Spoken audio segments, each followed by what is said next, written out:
Villa-Albe, à 5 km de Carcassonne, un petit village de la campagne française qui vit au rythme de son clocher et de Saturnin, un coq flamboyant.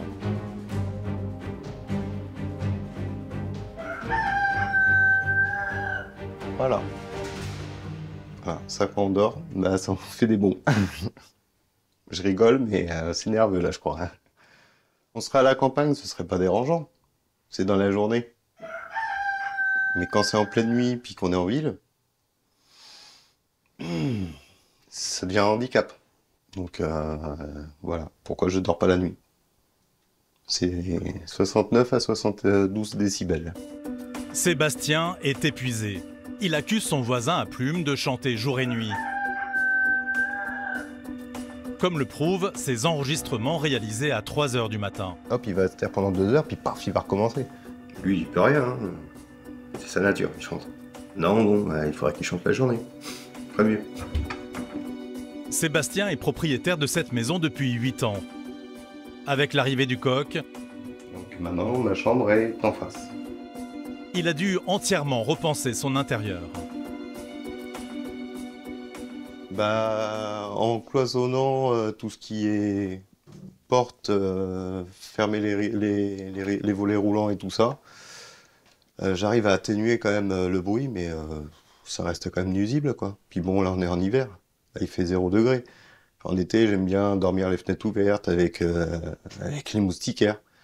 Et là, c'est pas possible. Parce que même avec les moustiquaires, c'est pas viable, quoi. Un coq qui perturberait donc sa vie sociale, mais aussi amoureuse. Pour les gens, ça peut paraître bénin. Mais quand on a les chants du coq la nuit, bah déjà, on évite d'amener une fille chez soi. Sachant que quand on est célibataire, bah, c'est pas facile. Sébastien a l'impression d'être plongé en plein cauchemar. Malgré tout, il refuse de déménager. Celui qui doit partir, c'est Saturnin. Et là, j'ai acheté une maison, normalement, on devrait pouvoir vivre en paix, mais non, c'est pas le cas. Ben, à la base, c'est pour ça que j'ai acheté ici, la tranquillité.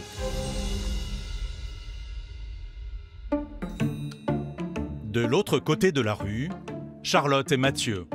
Comme tous les matins, ils ramassent leurs œufs. Prends les œufs, toi? Ça marche. Ouais, je leur change l'eau comme ça. Et ben, il est né ici, parce qu'en fait, on a une poule qu'a couvé, on a mis 2 œufs dessous et on a eu la petite poule noire et Saturnin qui est juste là. Pour eux, Saturnin est bien plus qu'un simple animal de compagnie. Il fait partie de la famille. Parce qu'en fait, on est très naturin et on aime tout ce qui est ben voilà, avoir nos animaux à la maison, faire pousser nos petits légumes dans le jardin et transmettre des valeurs à notre enfant. Je pense qu'il va être très triste si jamais on doit l'enlever parce que ben, il aime beaucoup. Quand Saturnin est entré dans leur vie, le jeune couple était loin de se douter qu'il leur créerait autant de problèmes avec leurs voisins. Et on a été un petit peu étonnés au début. On n'y a pas trop cru, on ne s'est pas dit ça va aller aussi loin dans tout ça. Charlotte et Mathieu ont le sentiment que leurs voisins s'acharnent sur eux. Il a déjà déposé des mains courantes, entraînant la visite des forces de l'ordre. Quand la police municipale, ils se sont déplacés une quinzaine de fois. Sur la quinzaine de fois où ils sont venus, ils ont déclaré aucune nuisance sonore. Et non, ça n'a pas marché. Si ces visites n'ont rien donné, elles ne sont pas sans conséquences pour ce jeune couple. On est dans un village, la police qui vient 1-2 fois par semaine à la maison, ils viennent constater, après ils font le tour, ils nous viennent à la porte d'entrée, ils discutent avec nous, donc forcément les gens se posent, les gens sont curieux un petit peu, se posent des questions, pourquoi la police vient autant de fois. Là, à l'heure actuelle, il y a sur 15 voisins qu'on approche du poulailler, c'est la seule personne qui se plaint. Donc au bout d'un moment, j'ai l'impression qu'il fait une fixette peut-être sur moi ou sur lui. Face à ce voisin tenace, Mathieu et Charlotte estiment avoir tout tenté. Ils ont fait des travaux dans leur poulailler pour éviter que la lumière de l'éclairage public ne perturbe Saturnin. Tout ce qui était là sur le poulailler était en plexiglas. Donc en fait, pour les protéger de la lumière, on a changé les choses et on a mis du bois donc sur la porte du poulailler et sur les côtés. C'était une amélioration pour le poulailler, on l'a fait. en essayant que ça limite les choses, et puis ça n'a pas été le cas, donc...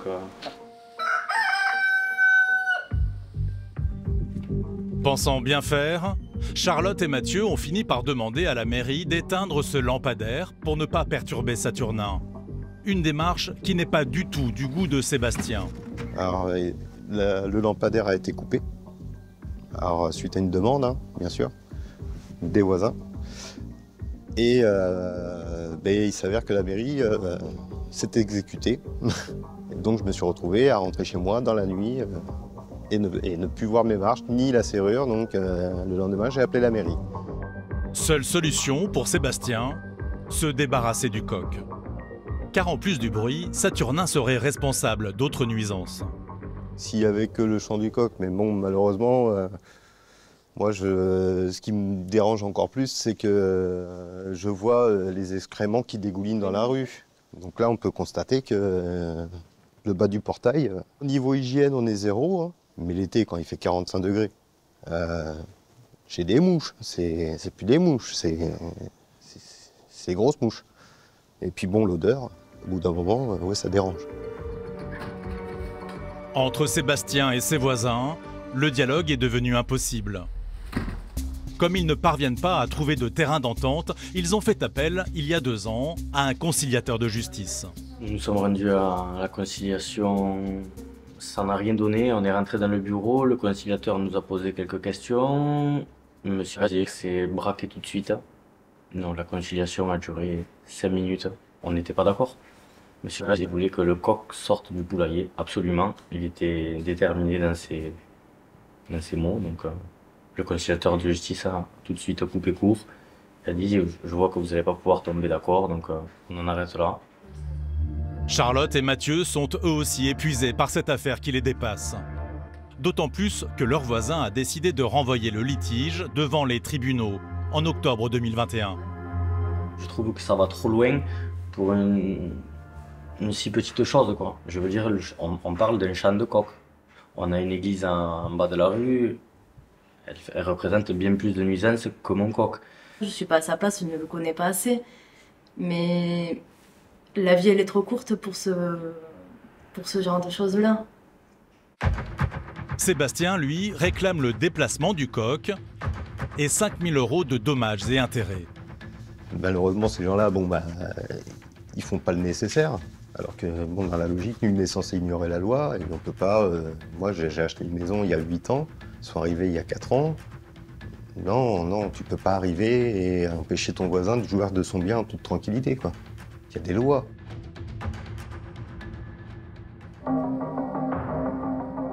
À l'annonce de ce procès, c'est la stupéfaction dans le village. Les habitants sont sous le choc. C'est la première fois qu'un animal sème autant de discorde. Depuis 50 ans que j'habite le quartier, jamais je n'avais entendu une histoire pareille. Et tout l'été, quand mes enfants sont là, nous mangeons dans la cour. Alors si on voulait l'entendre, le coq, on l'entendrait. Il ne gêne personne, le coq. Il fait son travail. Voilà, c'est tout. Adeline, une jeune voisine, s'inquiète des répercussions de ce procès sur le reste du voisinage. Bonjour. On se demande en fait ce qu'on peut avoir, ce qu'on peut pas avoir. Moi j'ai des chiens, j'ai des chats. Est-ce que ça posera problème aussi tôt ou tard? Elle nous montre qu'elle aussi a ses fenêtres qui donnent sur le poulailler. On a le poulailler là avec Saturnin juste ici et mes fenêtres qui sont juste là. Comment vous, est-ce que ça vous dérange? Pas du tout, mais pas du tout. On reste dans un village, c'est les côtés assez sympas. C'est vrai que ça nous permet de voir un peu plus de gens aussi qui se promènent, qui viennent les voir. Ça nous permet de parler un peu aussi entre nous. C'est assez sympa. Pour les anciens du village, Saturnin fait partie de l'âme de Villalbe. Moi, je suis née à Villalbe, il y a eu toujours de la volaille sur Villalbe. Tout le monde avait des coqs, de la volaille, des cochons, des lapins et tout ce que vous voudrez. Moi aussi. Mais il n'a qu'à déménager. S'il n'est pas content. Toute cette histoire ne s'est pas arrêtée aux frontières du village.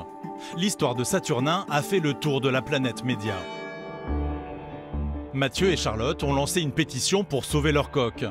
Ils ont récolté plus de 3000 signatures. Un soutien massif qui a eu des répercussions inattendues sur Sébastien. Il y a eu beaucoup de publications sur les journaux. Hein. D'ailleurs, on en voit un ici. Hein. Le coq Saturnin.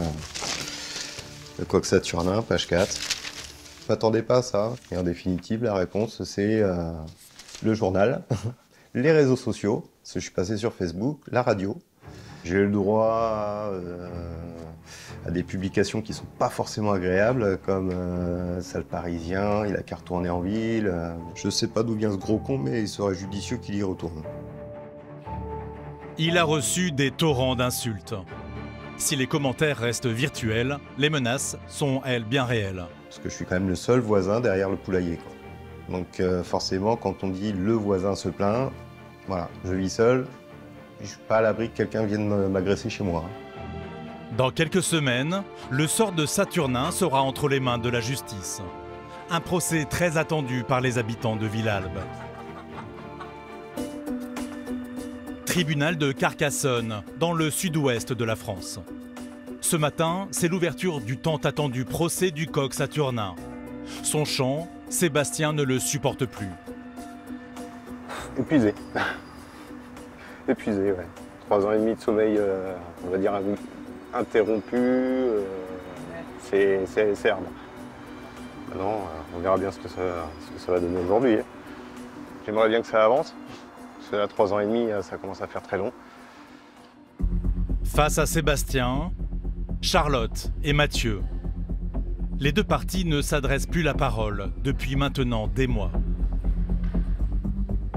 Depuis 2021, une loi protège les nuisances liées aux animaux de la campagne. Mais Sébastien et ses voisins habitent Villalbe, un petit hameau proche de Carcassonne. Sont-ils en ville ou à la campagne? Le procès d'aujourd'hui va devoir trancher. En découlera le sort de Saturnin. Ça va? Vous êtes prêts? Oui, oui. Bon, allez. Maître Guillet Mégabar est l'avocate de Sébastien. Pour nous, c'est une affaire assez simple de troubles normaux de voisinage. Il est vrai que quand on se situe en domaine rural, c'est-à-dire sur des communes de moins de 400 habitants, on peut considérer que le chant du coq fait partie des contraintes liées à la ruralité. Mais là, on vit à Carcassonne, une commune de quasiment 50 000 habitants, donc on ne peut pas considérer qu'on soit en zone rurale. On y va? Oui. Allez. Les juges vont écouter plaignants et accusés, afin de définir si Saturnin est un coq problématique ou pas. 1 heure plus tard, l'audience est terminée. Voilà, on attend la décision maintenant, au mois de février. Ouais. Voilà. Donc, Eh ben, oui, c'était prévu. ouais, vous m'aviez prévenu que j'allais m'en prendre plein la figure. Voilà. Que j'étais le mauvais monsieur. Voilà, vous êtes ouais, le méchant qui veut tuer le coq. Ouais. Sébastien est abasourdi. Ah bah là, je suis le monsieur qui n'aime pas le coq, je suis limite le bourreau à abattre. Alors qu'en définitive, je demandais juste à ce qu'il soit déplacé. Mais bon, c'est leur façon de se défendre. J'espère que la justice va être juste. C'est juste aberrant. Mais bon, c'est très violent, ouais. Surtout après tous ces mois-là passés à attendre. Ouais. Charlotte et Mathieu ont réclamé de pouvoir garder leur coq et 3 000 € de dommages et intérêts. Ils sont défendus par Maître Alberti, fervent défenseur du patrimoine rural. Selon lui, Saturnin est bel et bien à sa place à la campagne. Il n'a pas hésité à remettre en cause les preuves apportées par l'avocate de Sébastien, notamment un constat d'huissier qui aurait été, selon lui, fait dans de mauvaises conditions. Ça a été mal fait et qu'en prenant des photos au flash, en direction du coq, elle l'a réveillé. Elle l'a déréglé, je peux te le dire. Je le dis avec le sourire. Mais en même temps, c'est la réalité de ce dossier. Et il faut le plaider sans se moquer de qui que ce soit. Le destin de Saturnin est désormais dans les mains de la justice. 1 mois plus tard, nous retrouvons Charlotte et Mathieu. Le verdict est arrivé ce matin par courrier. Oui, bonjour, je vous appelle. On a reçu le courrier. On est en train de le lire. Et le couple a le sourire. Saturnin est sauvé. Ils font le point avec Maître Alberti, leur avocat. Vous vivez, mais ça, vous le saviez, à la campagne. Oui. Et d'autre part, qu'il y avait un plaignant et un seul. Et que par voie de conséquence, il a été considéré qu'il n'y avait pas de trouble anormal du voisinage. Oui, c'est ce qu'on lit, on vient de le lire, oui. Merci beaucoup. Bonne journée. Bonne journée, au revoir. Même si leur voisin peut encore faire appel, pour le couple, c'est une victoire. En tout cas, déjà, il est sauvé pour l'instant. C'est l'essentiel. Je trouve dommage d'en être arrivé là, quoi. D'avoir fait 2 ans et demi, les avocats, les huissiers, pour un coq. On parle d'un coq, quoi. C'est une bête. Non, voilà. Tout le village peut enfin souffler. C'était pour vous nous annoncer la bonne nouvelle. Pour vous dire qu'on pouvait garder le coq avec nous. Et le coq, il reste avec nous. Oui, on est contents. Et je suis bien contente, moi aussi. Mais cette histoire a quand même causé bien des tracas. Pour cette voisine, Sébastien n'a plus sa place ici. Impeccable. Maintenant, il y en a un qui doit déménager, c'est tout. Tu dis au revoir à Roselyne. Au revoir, Marius. On va voir Saturnin. Viens. Oui, je suis soulagée, oui. De voir mes petites poules heureuses, le coq, que tout le monde aille bien et que ce soit terminé. Si la justice a réglé le litige, les tensions ne sont pas apaisées. Quand Sébastien croise ses voisins, il s'ignore.